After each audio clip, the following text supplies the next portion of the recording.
अस्सलाम वालेकुम। दुरूद शरीफ पढ़ो।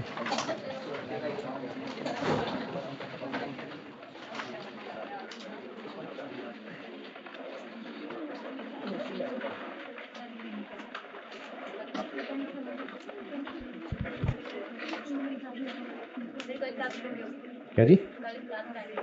कल वापस वही 6 है जी, 6:30 तक। हाँ हाँ 6:30 कर दूंगा। क्या हो गया? हाँ तो मैं समझा नहीं। ये क्या बात है? फ्री टाइम में क्या करेंगे? एमएफए को कर लूंगा। एमएफए करना। R1 लंबा करेंगे पीर मंगल को, पूरा दिन। नहीं करना तो 12 तारीख तक कर लेते हैं। हाँ। फिर आपने घरों में जाके वोट डालने होंगे। नहीं डालना, वोट डालने जरूर है। इसे डालना चाहिए, ये तो आपने सोचना। पीटीआई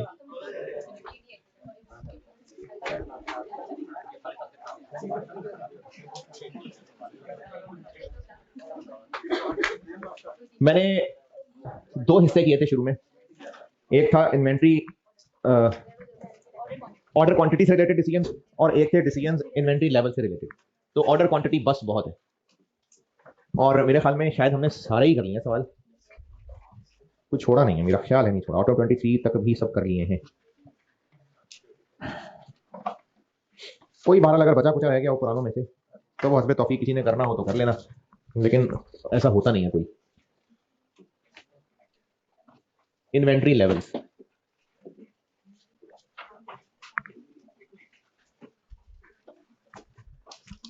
इसमें अगर प्रोबेबिलिटीज यूज ना हो तो फिर ये आसान है, लेकिन प्रोबेबिलिटीज को मुश्किल कर रही है। तो पहले आसान वाला क्वेश्चन करते हैं, कल फिर मैं प्रोबेबिलिटीज लाता हूँ। प्रोबेबिलिटी पढ़ी हुई।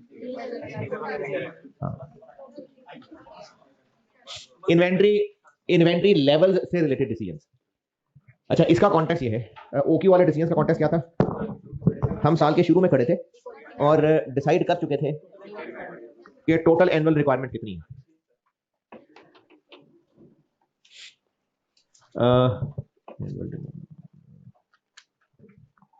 हाँ, वो जो कल वाली क्लास में एंड पे मैंने आपको कुछ 5-6 मिसालों से कुछ टिप्स बताने की कोशिश की थी, तो वो किसी काम की थी बात? अच्छा, अगर किसी को वो काम की बात लगी थी तो उसमें एक चीज, अगर कुछ लिखा था किसी ने, एक चीज ये ऐड कर लेना कि कुछ सवाल ऐसे भी थे ना जिनमें एनुअल डिमांड ही चेंज हो रही थी, तो फिर उसमें वो वाली ऑर्डर कॉस्ट भी रेलिवेंट हो जाएगी जिसकी कैलकुलेशन में एनुअल डिमांड इस्तेमाल हो रही है। दोबारा, कल मैंने ये बताया था कि जब आप रेलिवेंट इररेलेवेंट कॉस्ट पहचानने लगे, और ज्यादा चीजों में कंफ्यूजन नहीं आती है प्रैक्टिस कर करके, कुछ ही हैं जो कंफ्यूजिंग रह गए हुए, तो उसके लिए हल बताया था कि आप उसका total for the year calculate करके सोच लें, और जिसके टोटल फॉर द ईयर के फार्मूले में OQ आ रहा है वो रेलिवेंट है। अब मैं कह रहा हूं कि कुछ क्वेश्चंस में जिसमें एनुअल डिमांड भी हर ऑप्शन में अलग अलग निकल रही थी, वो लॉसेस डिफरेंट होने की वजह से, तो उस वो ऑर्डर कॉस्ट भी रेलिवेंट हो जाएगी जिसमें एनुअल डिमांड इस्तेमाल हो रही है। जैसे ब्रोकर कमीशन कैसे निकाली थी total for the year? Broker commission per unit थी इनटू एनुअल डिमांड, तो उसको इररेलेवेंट कह दिया था। क्यों? क्योंकि इसमें OQ नहीं आ रहा था। लेकिन अब जिन सवालों में एनुअल डिमांड ही हर ऑप्शन पे चेंज हो रही है, तो उसमें वो बन जाएगा रेलिवेंट। उन सब मिसालों में जिसमें एनुअल डिमांड इस्तेमाल हो रही है, वो क्वेश्चंस जिसमें हर ऑप्शन पे एनुअल डिमांड डिफरेंट हो जाती है, उन सवालों के लिए वो वाली आइटम्स भी रेलिवेंट बन जाएंगी। ज्यादा ऊंची चली बात। अच्छा, ये इन कंटिन्यूएशन जो कल मैंने बात एंड की थी, अगर कल वाली बात ही नहीं है तो ये भी बात नहीं है। कल जो टिप्स बताई थी उनमें एक बात ये कही थी कि अगर रेलेवेंट इररेलेवेंट पहचानने में कोई कंफ्यूजन है तो एक तरीका ये है कि आप उसका total for the year calculate करने की कोशिश कर लें, उसमें अगर OQ इस्तेमाल हो रहा है तो वो रेलेवेंट है। अब मैं उसी में एक एडिशन बात ये कर रहा हूं कि जिसमें OQ नहीं भी इस्तेमाल हो रहा, एनुअल डिमांड इस्तेमाल हो रही है, एंड ये वो वाला सवाल है जिसमें एनुअल डिमांड हर ऑप्शन में अलग अलग थी, तो फिर वो वाली भी रेलिवेंट हो जाएगी। और अगर है जी, नहीं नहीं बेकार बात है तो, और अगर ये पॉइंट नहीं लिख पा रहे तो रहने दें। इन्वेंट्री लेवल्स से रिलेटेड डिसीजन। इसका कॉन्टेक्स्ट ये है कि स्टिल हम साल के शुरू में खड़े और ओक्यू डिसाइड हो चुका हुआ है, यानी ओक्यू की टेंशन खत्म हो गई है, ओक्यू डिसाइड हो चुका हुआ है। अब उससे आगे चलने लगे हम, इस पोर्शन को पढ़ने लगे। ओक्यू डिसाइड हो चुका है, अब उसके बाद का टॉपिक है जो ये पढ़ाने लगा। ये टॉपिक ओक्यू के डिसीजन हो जाने के बाद का है। तो इसके सवालों को करते हुए हम ओक्यू नहीं कैलकुलेट कर रहे होंगे, वो हो चुका हुआ। ओक्यू डिसाइड हो चुका, उसके बाद का ये टॉपिक।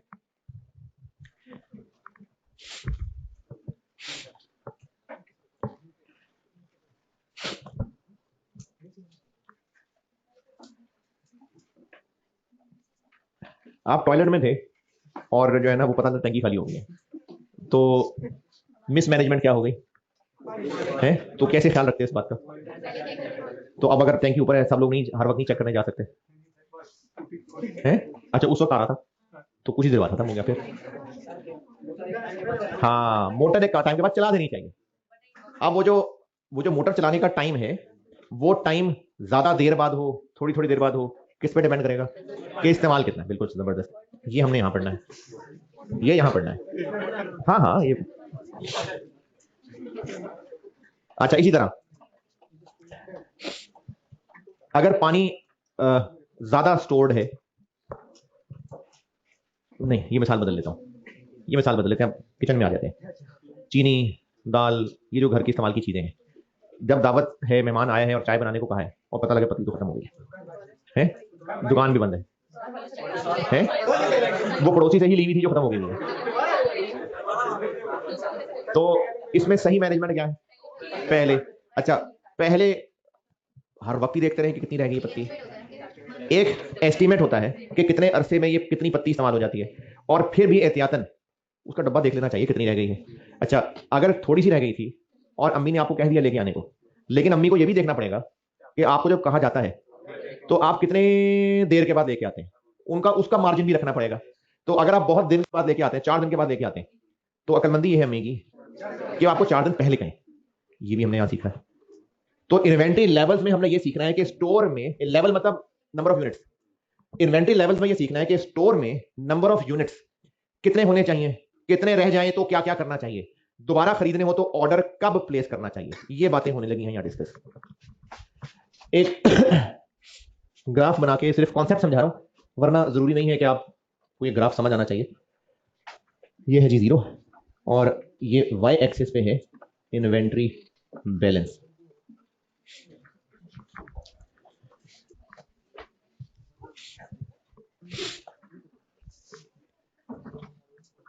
टैंक में पानी का लेवल क्या है? तो लेवल कि पानी का लेवल, चलो टैंक में ये टर्म इस्तेमाल नहीं हो रही, तो डैम में पानी का लेवल क्या है? तो ये उसके अंदर जो स्टोरेज है उसकी क्वांटिटी की बात हो रही है ना। तो इन्वेंट्री लेवल का मतलब इन्वेंट्री बैलेंस, यानी स्टोर में कितनी इन्वेंट्री मौजूद है, इसको इन्वेंट्री लेवल कह रहे हैं। ये मैंने बनाई है टाइमलाइन।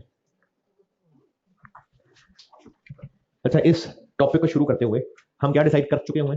ओक्यू हो चुका है डिसाइड। जब सबसे पहली दफा खाली था स्टोर, सबसे पहली दफा बिजनेस शुरू हुआ, तो स्टोर में चीजें पहुंची कितनी? ओक्यू। और उस चीजों के पहुंचते ही स्टोर में बैलेंस कितना हो गया? ओक्यू जितना। तो स्टार्ट ही हमने लेट से यहां से किया। उसके बाद टाइम गुजरता रहा, स्टोर का बैलेंस बढ़ता रहा, बढ़ता गया, कम होता गया, कभी तेजी से हो गया, कभी आस्ता आस्ता हो रहा था, कम होता गया। अच्छा, अब अगर तो हम जब ऑर्डर प्लेस करते हैं उसी वक्त सामान पहुंच जाता है, पिछली गली में सप्लायर की दुकान थी, 7 दुकान थी, फिर तो हम उसी वक्त जब स्टोर खाली हो तो ऑर्डर प्लेस कर दे। लेकिन अगर ऐसा नहीं है, जो कि नहीं होता, तो ऑर्डर कॉन्सेप्चुअली कब प्लेस करना चाहिए? कॉन्सेप्चुअली कोई फार्मूला नहीं पूछ रहा, कोई मैं आपसे टाइम नहीं पूछ रहा, सिर्फ कॉन्सेप्ट पूछ रहा हूं कि ऑर्डर प्लेस करते हुए क्या कॉन्सेप्चुअली दिमाग में रखना चाहिए कि कितना बैलेंस रह जाए तो ऑर्डर प्लेस कर दे, कि ऑर्डर डिलीवर नहीं होता, मतलब हमारे पास पहुंचता, कि जब तक हमारे पास सामान पहुंचे तब तक ये इस्तेमाल हो जाए। ये कॉन्सेप्ट है कि अगला ऑर्डर कब प्लेस करना है, जब उतना रह जाए जितना ऑर्डर हमें मिलने तक वो यूज हो जाए। तो इन्वेंट्री का बैलेंस कम होते होते हमने एक लेवल डिसाइड किया हुआ था, लेट्स से 150 यूनिट्स, कि जब स्टोर में बैलेंस 150 यूनिट तक पहुंचेगा तो हम अगला ऑर्डर प्लेस कर देंगे। इसको कहते हैं ROL, री ऑर्डर लेवल, यानी स्टोर में कितना लेवल रह जाए कि हम री कर लें, हम ऑर्डर फिर से प्लेस कर दें। यहां तक पहुंचा तो क्या हुआ, ऑर्डर प्लेस कर दिया। ऑर्डर प्लेस करने तक ये इस्तेमाल होता रहा, यहां तक बैलेंस पहुंचा था कि ऑर्डर रिसीव हो गया, स्टोर में बैलेंस पहुंच गया, ओक्यू तक नहीं, इतना पड़ा हुआ इतना और पहुंच गया। फिर उसके बाद टाइम गुजरना शुरू हो गया और यहां तक पहुंचे तो ऑर्डर प्लेस कर दिया। अब की बार थोड़ा टाइम लग गया ज्यादा, यहां तक पहुंचे थे कि सामान आ गया तो स्टोर का बैलेंस फिर बढ़ जाएगा, लेकिन अब की बार उससे नीचे रहा। फिर टाइम गुजरना शुरू हुआ, यहां पर क्या हुआ, ऑर्डर प्लेस हो गया और अब की बार उनको बड़ी जल्दी थी और उससे भी ऊपर चला गया। अब ये जो मैं स्टोर का बैलेंस दिखाता जा रहा हूं, ये टाइम गुजरने के साथ साथ ये सब इन्वेंट्री के लेवल्स हैं। इस कहानी से मैं 3 लेवल कैलकुलेट करने लगा, डिराइव कर दूंगा, समझ आ गया तो, नहीं तो करना तो वैसे ही जो फार्मूला लिखा होगा। 3 इन्वेंट्री लेवल्स कैलकुलेट करके देने लगा हूं और चौथा पहले बता चुका हूं, लेकिन अब बता ही रहा हूं तो वो दोबारा से बता दूंगा।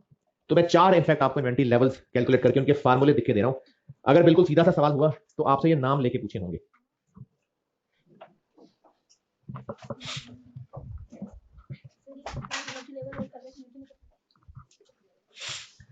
ROL और एवरेज इन्वेंट्री में फर्क है, पहले मैं ये सारे फार्मूले बता दूं फिर देखते हैं।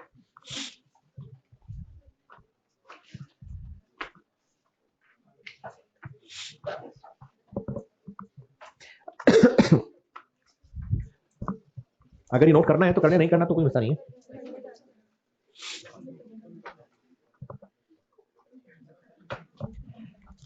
चार फार्मूले बना के दे रहा हूं, एक है री ऑर्डर लेवल और इसको प्यार से ROL कहते हैं। इसके फार्मूले बनाने के लिए मैं इसको ना 2 केसेस में बांट रहा हूं। एक केस ये है कि there is no uncertainty in demand per day and lead time.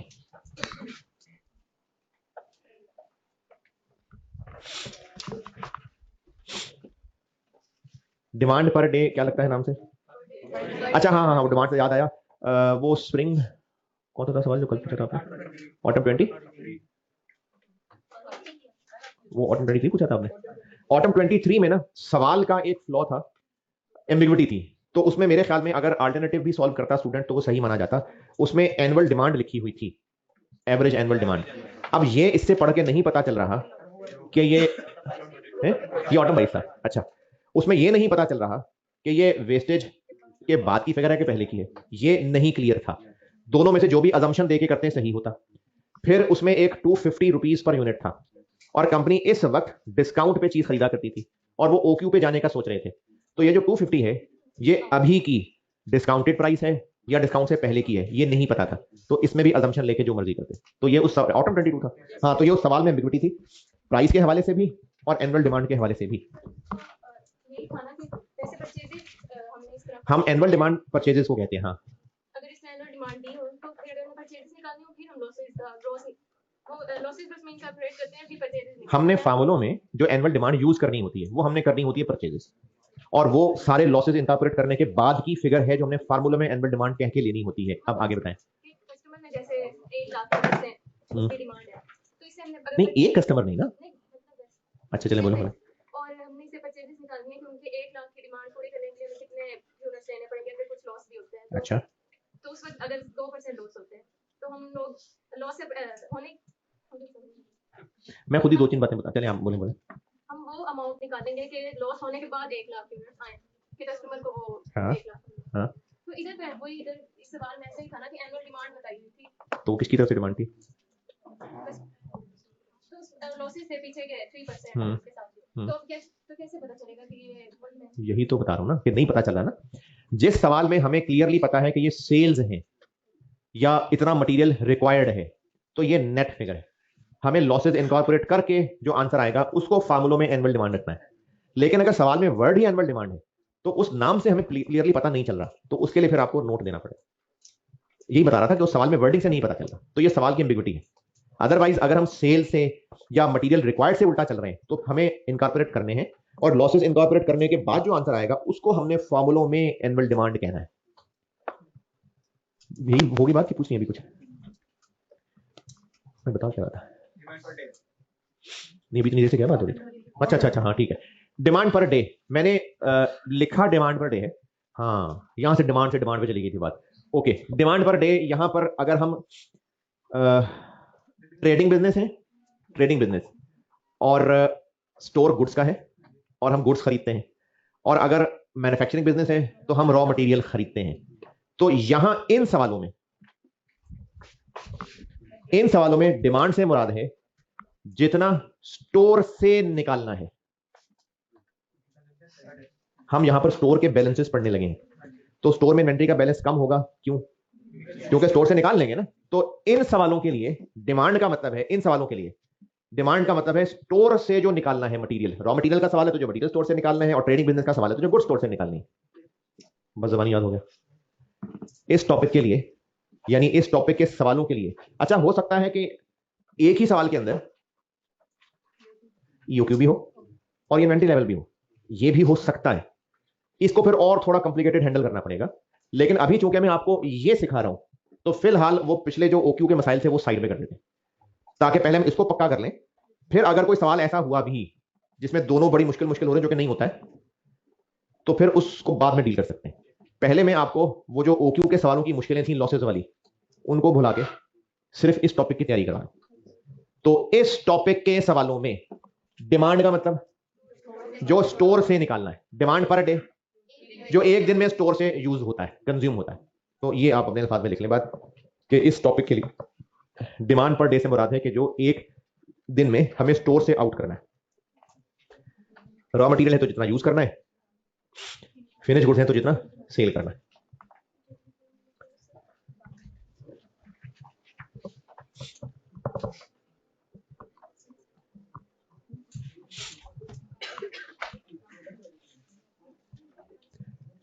हमें डिमांड पर डे का मतलब इस सवाल में लेना है कि जो एक दिन में स्टोर से आउट होना है, आउट होना है।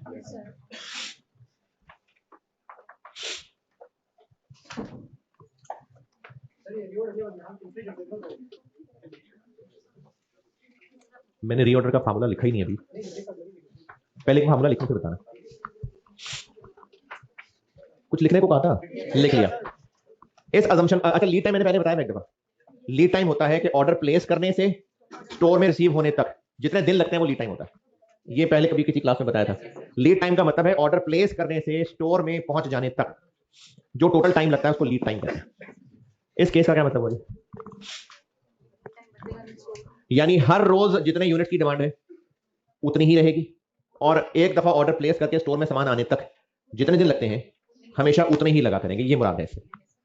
मिसाल के तौर पे एक दिन में 200 यूनिट स्टोर से निकलते हैं और सामान आने में 10 दिन लगते हैं, तो हर दफा 10 दिन ही लगेंगे, और हर रोज 200 यूनिट ही स्टोर से निकलेंगे। ठीक है, ये मुराद है इस केस की। तो आप इतने समझदार तो माशाल्लाह हैं। ये फार्मूला तो ये आपने ड्राइव कर लेना है। बताएं स्टोर में कितना बैलेंस रह जाए कि ऑर्डर प्लेस कर दें?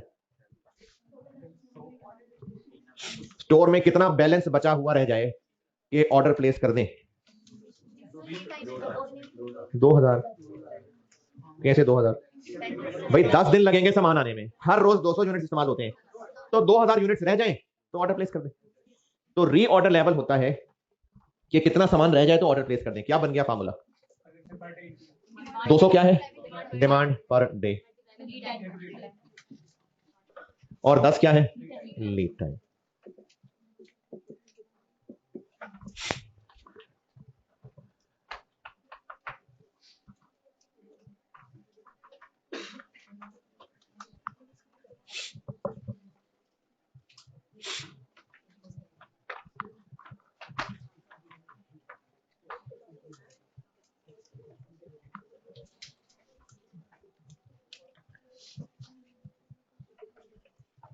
अच्छा, यहां पर एक आपकी अकल पे बात अज्यूम करना चाह रहा हूं, ना करो। अगर लीड टाइम मंथ्स में है तो डिमांड पर मंथ, नहीं डिमांड मंथ्स में नहीं, डिमांड यूनिट्स ही होंगे, लेकिन unit per month. Lead time weeks में है तो डिमांड यूनिट्स पर वीक। चलो ये तो ठीक।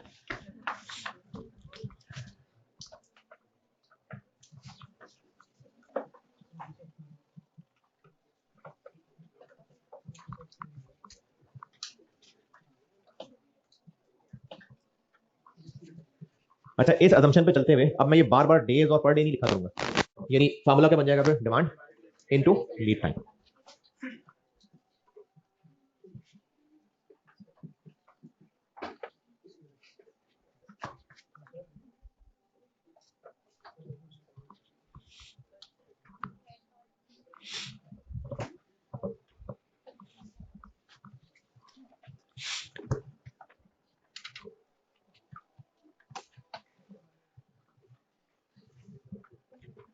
दस दिन भी लग सकते हैं, 12 भी लग सकते हैं, 15 भी लग सकते हैं, 200 भी हो सकते हैं, 250 भी हो सकते हैं, 280 भी हो सकते हैं।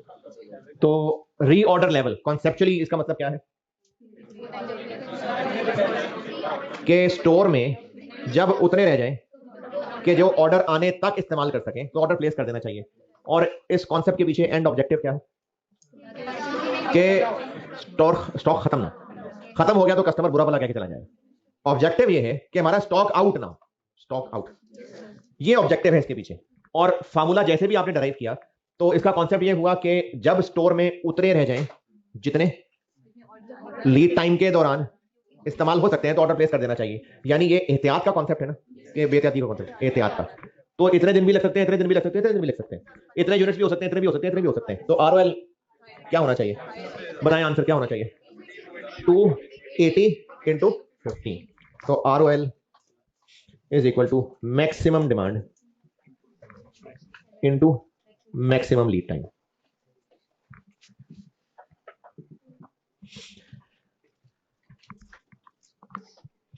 और इसी की ना एक और शक्ल अभी आज ही कुछ देर बाद लिखूंगा, ये मैंने अभी इधर एक जगह छोड़ दी, इधर मैं एक और शक्ल लिखूंगा इसकी थोड़ी देर तक।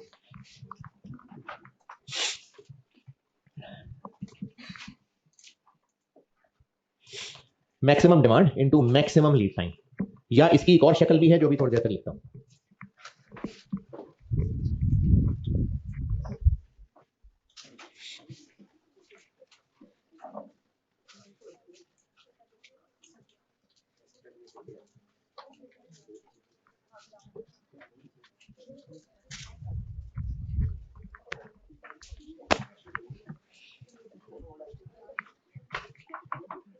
हाँ जी, अच्छा वैसे अगर, क्योंकि आपसे ना इस पे थ्योरेटिकल सवाल भी आ सकता है 2-3 नंबर का, एक तो ये है ना 2-3 नाम और बताने कि इनको ब्रीफली बता दें क्या होते हैं। तो अगर इसके बारे में कुछ 2-4 अंग्रेजी के वर्ड लिखने हो तो आरओएल क्या है, अगर इसकी अंग्रेजी बनाए तो क्या है भाई आरओएल। अच्छा, इसका जो आंसर आएगा वो रुपीज में आएगा, यूनिट्स, किसमें, यूनिट्स में।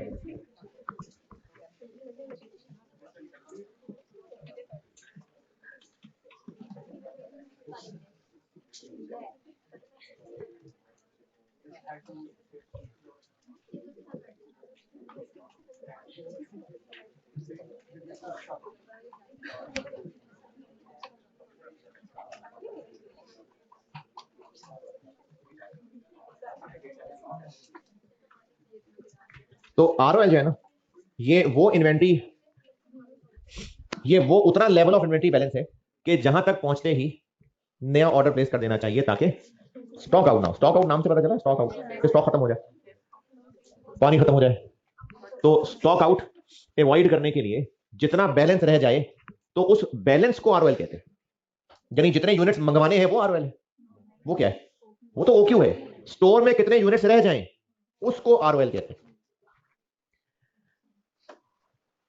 और मैंने जिसके बारे में कॉन्सेप्चुअली बात की थी, अच्छा है अगर आप वो भी उर्दू में, इंग्लिश, पंजाबी, पश्तो जैसे मर्जी लिख लें। मैंने कहा था कि आरओएल जो कॉन्सेप्चुअली है ये उतने यूनिट्स हैं जो हम चाहते हैं कि लीड टाइम के दौरान यूज हो जाए। ये उतने यूनिट्स हैं जो हम चाहते हैं कि लीड टाइम के दौरान यूज हो। जी आरओएल, कॉन्सेप्चुअली आरओएल उतने यूनिट्स हैं जो हमारा ख्याल है कि लीड टाइम के दौरान यूज हो जाएंगे, तभी तो स्टोर पे रहता है तो ऑर्डर प्लेस कर देंगे।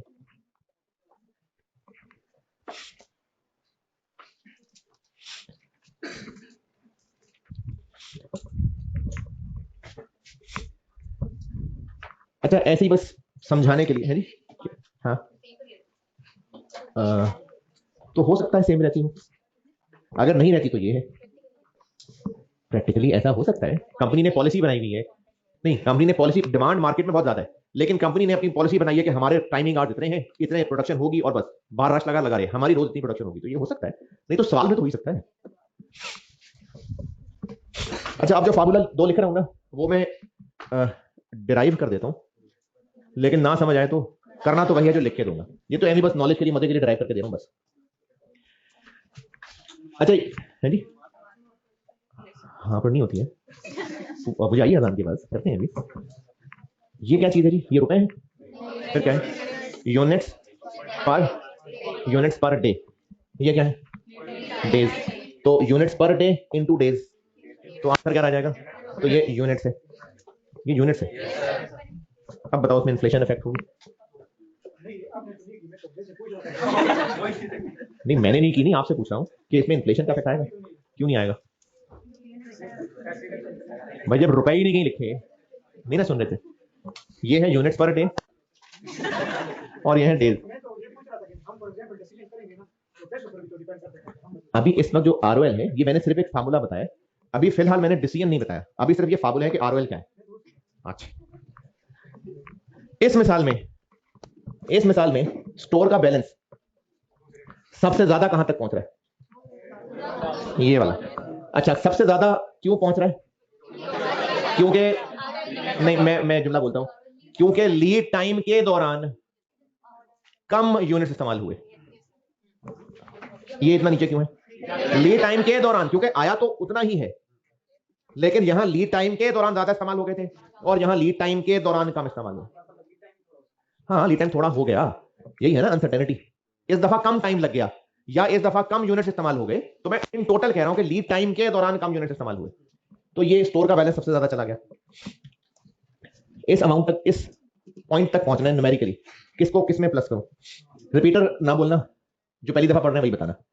न्यूमेरिकली फार्मूला ड्राइव करवा रहा हूं आपसे। ये एक्स एक्सिस पे क्या है, वाई एक्सिस पे क्या है, इन्वेंट्री बैलेंस है ना, मतलब यूनिट्स है 100 200 300 400 500, यहां तक पहुंचना है। फार्मूला बताएं क्या बनेगा, ये क्या है, R plus okay minus minus जो यूज हुआ, ये लिखो फार्मूला बनाया ना, क्या बनाओ, डिमांड, अच्छा demand per day into lead time, demand into lead time, ये तो तीनों में ही है, तो ये कब सबसे ऊपर जाएगा,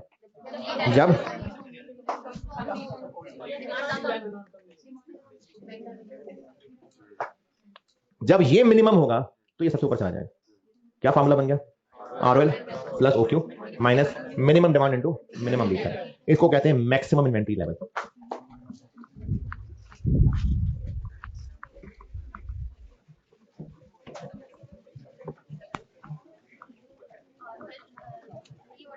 maximum inventory level, maximum inventory भी कह सकते हैं, मैक्सिमम स्टॉक भी कह सकते हैं, बस वर्ड मैक्सिमम हो।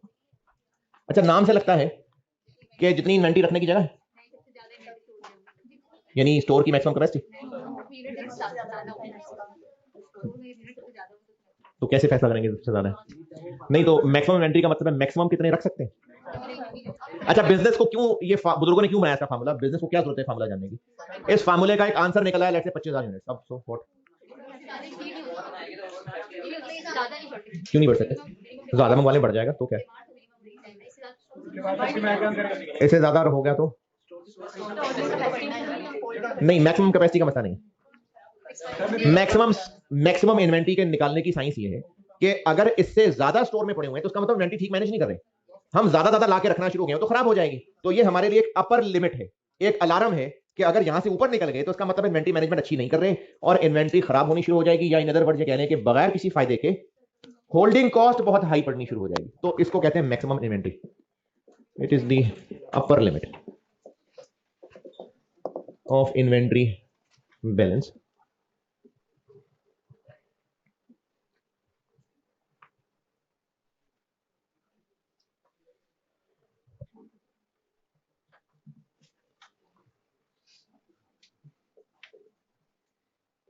Inventory balance should not exceed, otherwise it will result in unnecessary high holding costs. और फार्मूला जो आपने अभी अभी डिराइव किया, मैक्सिमम लेवल का फार्मूला क्या बन गया? ROL plus OQ minus minimum demand into minimum lead time. जी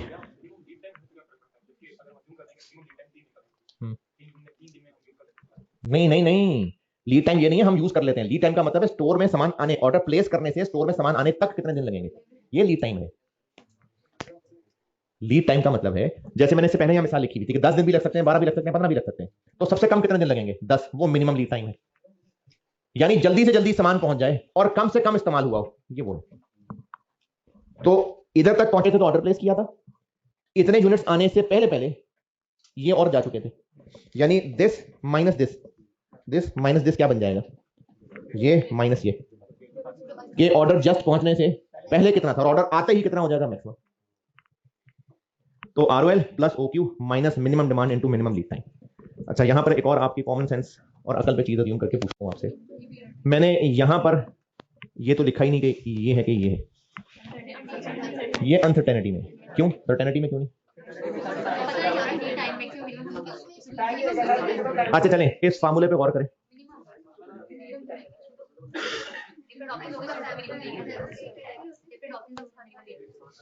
अच्छा चलें ठीक है, मैं तीसरे फार्मूले के बाद दोबारा पूछूंगा ये बात। तो मैक्सिमम इन्वेंट्री का फार्मूला है ये, और इतनी तो अकल अब तक सब में आ चुकी होगी कि this plus this minus this करने के बाद इनटू दिस नहीं ना, ले ब्रैकेट में लगा देते, ये मल्टीप्लाई और फिर this plus this minus this. चलिए नमाज पढ़ लें, फिर इसको कंटिन्यू करते हैं। नमाज पढ़ के कितने तो चले जाना 15 मिनट बाद।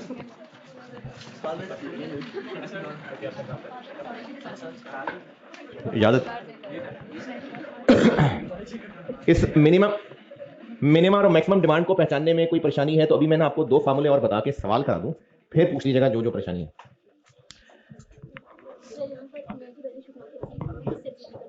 मैक्सिमम बैलेंस है, ये वो बैलेंस है जिससे ऊपर ये एक्सीड नहीं करना चाहिए, ये वो अपर लिमिट है जिससे ऊपर इन्वेंट्री का बैलेंस नहीं जाना चाहिए। अगर स्टोर में पड़ी हुई इन्वेंट्री इस फार्मूले के आंसर से ज्यादा आ गई है, इसका मतलब हमने फालतू यूनिट स्टोर में रखे हुए।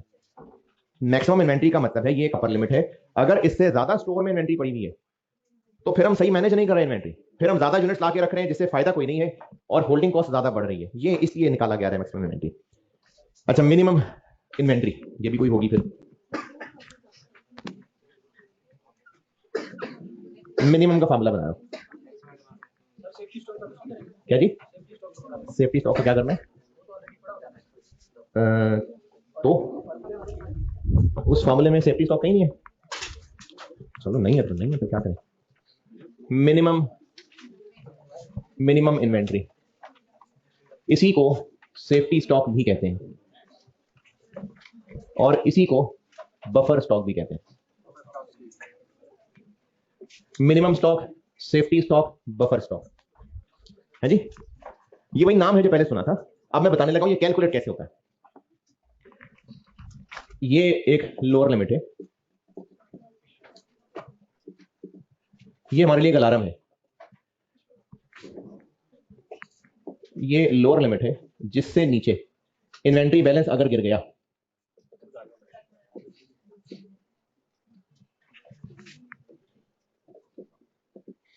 इससे नीचे इन्वेंट्री बैलेंस नहीं गिरना चाहिए वरना कस्टमर हो जाएगा नाराज।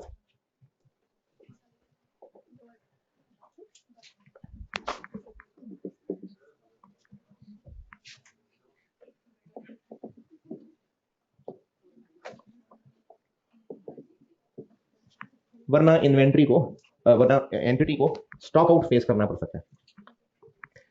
इसका भी फार्मूला ड्राइव कर लेते हैं।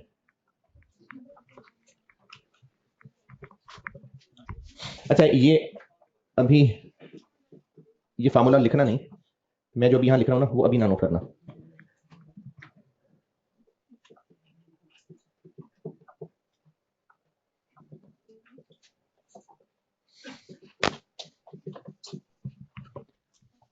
ये किसका फार्मूला? ये जो सामने लिखा हुआ मैंने, ये जो लिखा हुआ है ये मैक्सिमम का है ना, वही दोबारा लिखा मैंने। अरे सिर्फ प्लस माइनस की ओक्यू की जगह बदली है मैंने बस, वरना वही लिखा हुआ है। स्टोर में सामान पहुंचते ही स्टोर का बैलेंस ज्यादा हो जाएगा, और लोएस्ट लेवल पे कब होगा? सामान स्टोर में पहुंचने से जस्ट पहले, तो ओक्यू से पहले। और मैक्सिमम इन्वेंट्री निकालनी थी तो फार्मूले में क्या यूज किया था? मिनिमम। मिनिमम इन्वेंट्री निकालनी है तो फार्मूले में क्या यूज करें? हाँ बस आपके जज्बात से खेलना था, बस यही मजा करना था मैंने। अगर यहां मैक्सिमम लिख लिया तो फार्मूले का आंसर 0 आ जाएगा। R L equal to maximum into maximum minus maximum into maximum. ये तो शुगल हो गया, तो इसलिए नहीं, मैक्सिमम नहीं होता, इसकी जगह आते मिनिमम भी नहीं होता, एवरेज। ये होता है minimum level. ROL minus average demand into average lead time.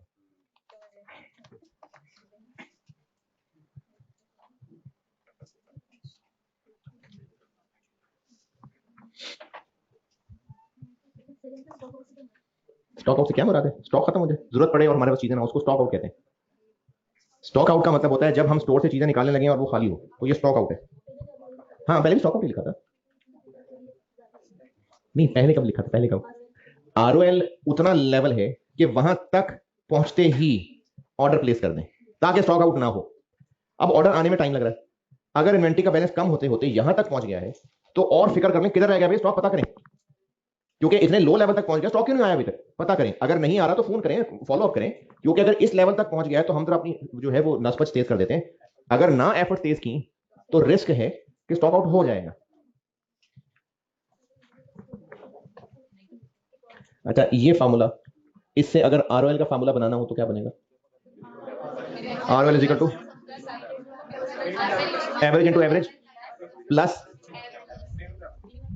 ROL is equal to average demand into average lead time plus minimum stock लिख लें, सेफ्टी स्टॉक लिख लें। तो आरओएल का ये भी एक रास्ता हो सकता है।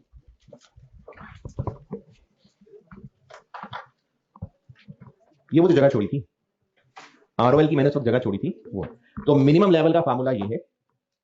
आरओएल का मैंने दूसरा फार्मूला इसी को रीअरेंज करके लिखा है। नहीं वो तो वो खास फायदा नहीं रहेगा, ये एक रास्ता है, इस तरह से भी आरओएल निकाला जा सकता है। हो सकता है आपको सेफ्टी स्टॉक दे के पूछा आरओएल कितना है, वो वाला को खास तरीका है नहीं। ये तरीका इसलिए बताया क्योंकि कुछ सवालों में हो सकता है हमें सेफ्टी स्टॉक को यूज करके आरओएल निकालना पड़े, इसलिए वो फार्मूला भी बताया।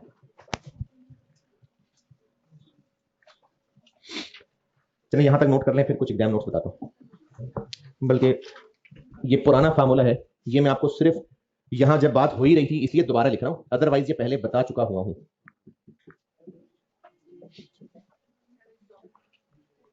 ये पहले बता चुका हूं, यहां सिर्फ इसलिए दोबारा लिख रहा हूं क्योंकि आज हम स्टॉक्स की कैलकुलेशन कर रहे हैं। तो एवरेज स्टॉक का फार्मूला डिपेंड करता है कि सेफ्टी स्टॉक होता है या नहीं होता। अगर सेफ्टी स्टॉक नहीं होता तो OQ/2, और अगर सेफ्टी स्टॉक होता है तो OQ/2 प्लस सेफ्टी स्टॉक।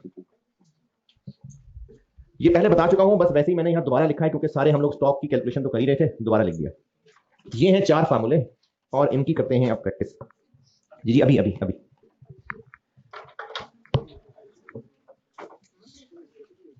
हाँ जी एक सवाल करेंगे बस।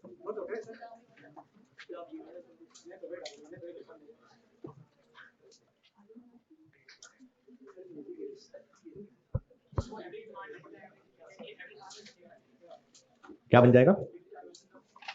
कह सकते हैं, हाँ कह सकते हैं, लेकिन ये कोई टर्म नहीं है एवरेज आरओएल। यानी आप ये कह रहे हैं कि ये एवरेज आरओएल है, लेकिन ये कोई टर्म है नहीं एवरेज आरओएल।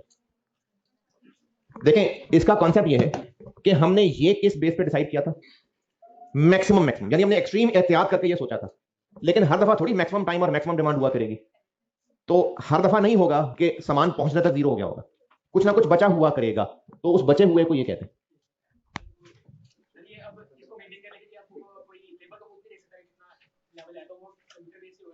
जी जी बिल्कुल, ये जितनी इन्वेंट्री मैनेजमेंट है ना, ये तभी पॉसिबल है जब परपेचुअल सिस्टम हो। हाँ नहीं नहीं नहीं, वो तो एक देखें, स्टोर में एसेट्स की डेप्रिसिएशन होल्डिंग कॉस्ट नहीं है, वो तो वैसे भी डेप्रिशिएट हो ही रहे हैं, वो तो वैसे ही कोई रेलिवेंट होल्डिंग कॉस्ट नहीं है। तो इसी तरह स्टोर का जो सॉफ्टवेयर है उसकी अमोर्टाइजेशन मेंटेनेंस कोई रेलिवेंट होल्डिंग कॉस्ट नहीं है। यहां तक नोटेड? चले पहले तो 2-4 एग्जाम नोट लिखें, बल्कि नहीं, पहले सवाल लिखें फिर एग्जाम नोट लिखवाता हूं। अच्छा पहले एग्जाम नोट लिखें। नहीं एग्जाम नोट लिखे एग्जाम नोट लिखे, उर्दू में बताऊंगा।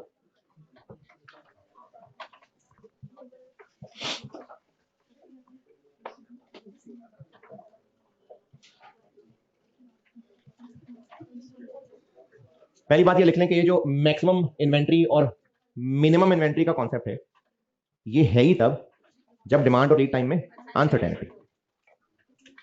मैक्सिमम स्टॉक और मिनिमम स्टॉक, ये बिजनेस कैलकुलेट ही वो करता है जब डिमांड और लीड टाइम में अनसर्टेनिटी। देखना सेफ्टी कब जरूरत पड़ेगी? जब अनसर्टेनिटी। तो ये जो मैक्सिमम स्टॉक और मिनिमम स्टॉक की वैल्यूज कैलकुलेट की जा रही है, ये वही बिजनेस कैलकुलेट करता है कि जब डिमांड और लीड टाइम में अनसर्टेनिटी।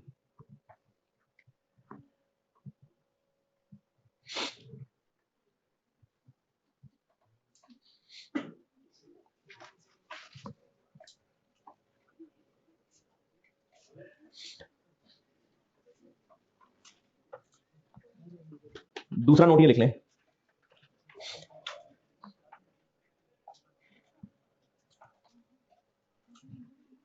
अच्छा हमें किस फार्मूले में एवरेज डिमांड और एवरेज लीड टाइम चाहिए?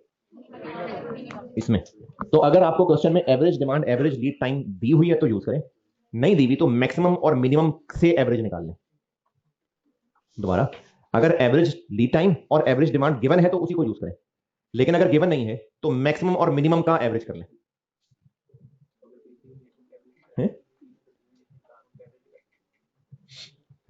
देखिए एवरेज निकालने के ना बहुत सारे तरीके होते हैं, सिंपल एवरेज भी है, फिर कल मैंने प्रोबेबिलिटी बता देनी है, वो भी एक वेटेड एवरेज है।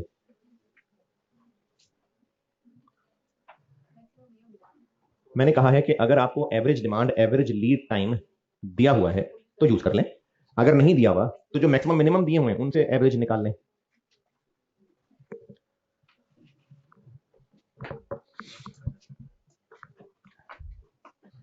और तीसरा नोट ये लिख लें,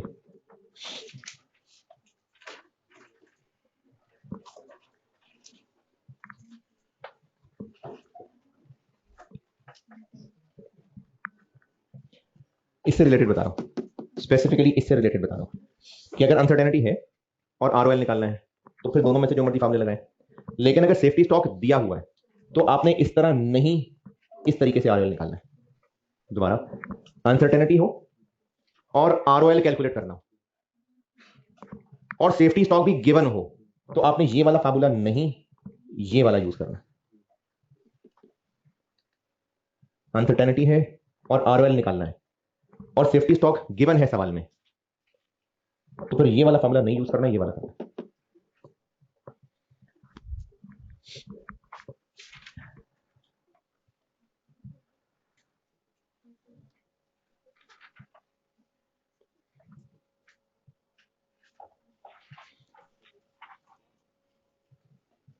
चलिए एक सादा सा सवाल लिख लें, बिल्कुल सादा सा, बस ये फार्मूले कैलकुलेट करने होंगे, सिंपल सा स्ट्रेट फॉरवर्ड सवाल। Maximum lead time, maximum lead time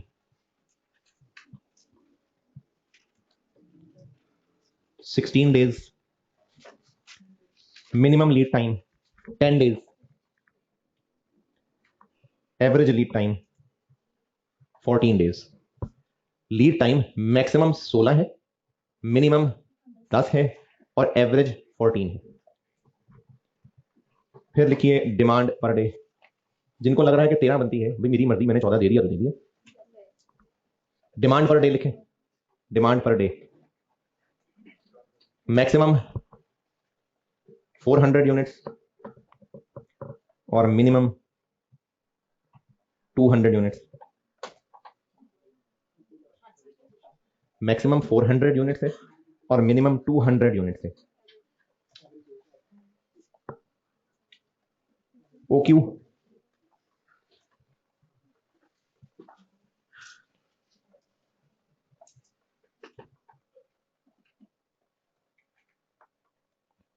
27,000 units, 27,000 units, ये OQ बताया मैंने। और आपसे रिक्वायर्ड है reorder level, maximum level, minimum level और एवरेज लेवल, यही चारों रिक्वायर्ड है।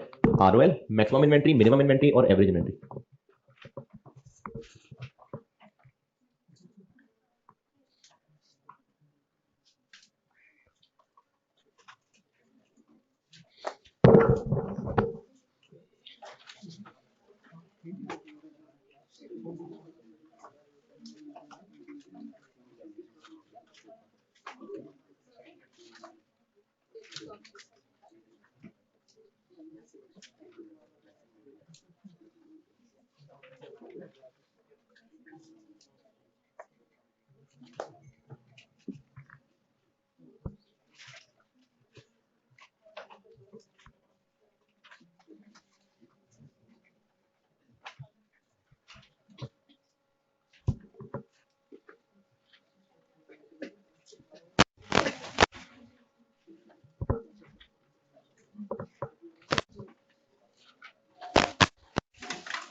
हाँ जी,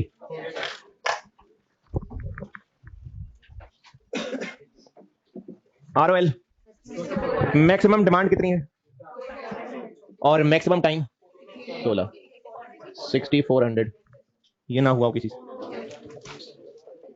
maximum stock ROL minus minimum into minimum 200 into 10 plus OQ 31400। इसमें कोई परेशानी? Minimum stock ROL minus average into average, तो डिमांड आपको एवरेज खुद निकालनी पड़ेगी 300 और लीड टाइम एवरेज दिया हुआ है 2200 और एवरेज इन्वेंट्री। हाँ जी, ये या ये विदाउट वाला क्यों है ही नहीं, तो ये क्या निकाला है? ये क्या निकाला है? सेफ्टी स्टॉक तो है ना, सेफ्टी स्टॉक अच्छा लगने के लिए तो नहीं है, सेफ्टी स्टॉक है। 27,000 डिवाइडेड बाय 2 प्लस 2200 157, ये सेफ्टी स्टॉक ही है ना? नहीं उस वाले से, किस वाले से?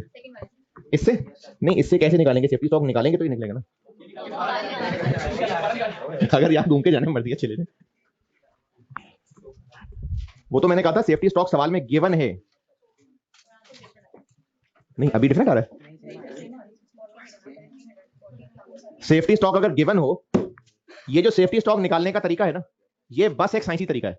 अगर मैनेजमेंट का अपना दिल हो कि सेफ्टी स्टॉक 3000 रखना है बस, तो फिर ये चीज खत्म होगी। जब उसने खुद डिसाइड कर लिया कि सेफ्टी स्टॉक इतना रखना है, तो इसलिए मैं कह रहा था कि अगर आपको सेफ्टी स्टॉक दे दिया है तो फिर ROL का ये फार्मूला नहीं लगेगा, ये लगेगा। वो ये मुराद थी मेरी। अब बताएं जो बच्चे कुछ भी फिगर्स की कंफ्यूजन पूछ रहे थे, अगर आप एक सवाल 5 पेपर का करना चाहें तो कर लें, ना करना चाहें तो